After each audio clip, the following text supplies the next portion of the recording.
So international agreements, two or more countries can make agreements that commit them to take actions or abide by rules. And these agreements can be called treaties, protocols, conventions, accords, or simply agreements.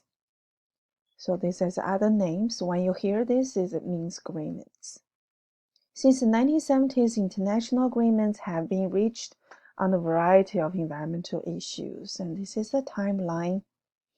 Okay, I tested this before. The CITES, Convention on International Trade on Endangered Species of Wild Fauna and Flora, means plants and animals. And in 1987, the Montreal Protocols on Substances that Deplete ozone layer. The substance refers to the CFC, okay, the chlorofluorocarbons, and many countries have phased out the production of those chemicals. These are all important. I cannot go through all of this. I want to point out United Nations Convention on Biological Diversity, Kyoto Protocol to the United Nations Framework Convention on Climate Change. So from 1997, many countries joined together to address climate change. Most recent agreement is the 2016 Paris Agreement under the United Nations Framework. See, framework means agreements, right? Convention on Climate Change. And this is a very important agreement. We'll explore more details later. So in 1990, after IPCC issued its first report, I went over this in the chapter of climate change, okay? Report that global warming was a serious threat. And so this is nothing new. And we realized this 30 and 40 years ago, guys. I know you're all very young, but this is nothing new. It took force in 1994, but due to U.S. opposition did not have specific targets to reduce emissions. In 1997, the Kyoto Protocols to the UNFCCC was established to deal with differences between developed and developing countries. So they have different rules, and basically just to help the developing countries and to confirm the developed countries' direction to tackle the emissions. And in 2015, 5 years ago, this agreement was a new initiative that involved signing by all countries, including the United States.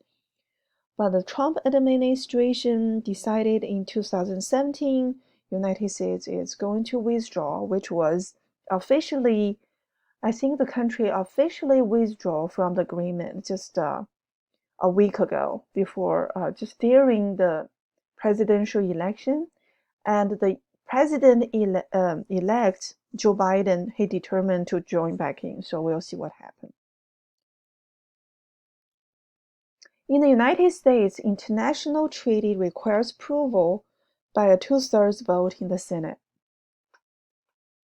And the United States tend to negotiate and sign executive congressional agreements. So this is another way to join the agreement. The third way is president can directly enter into executive agreements, and it does not need any congressional approval. And the future president can change or reverse. So president has quite some power too, right? Remember the three branches: Congress, which is the House of Representatives, and the Senate, the president, and the Supreme Court. And the goal is to control the Paris Agreement.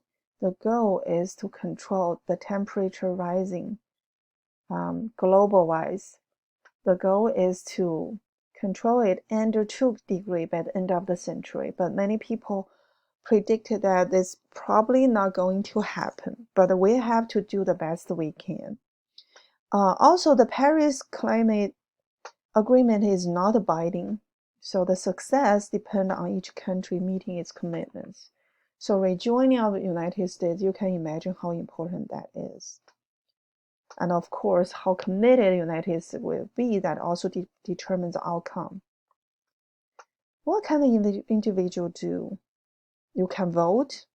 Hopefully you all vote if you are 18 years old. You can join groups. Okay, you can join environmental groups. You can join interest groups. You can support a campaign financially, or serve as a volunteer to mobilize voters and support. And you can join groups, as I just said, and support your local policies, right? And tune into social media and follow local, state, and federal policymakers will state your own views. So this conclude the whole lecture of chapter 20. It is a privilege to have all of you in my class. You are my sunshine and shine bright in the world, okay? I wish you all the best, and I love to have you with me and wish you the best. Thank you.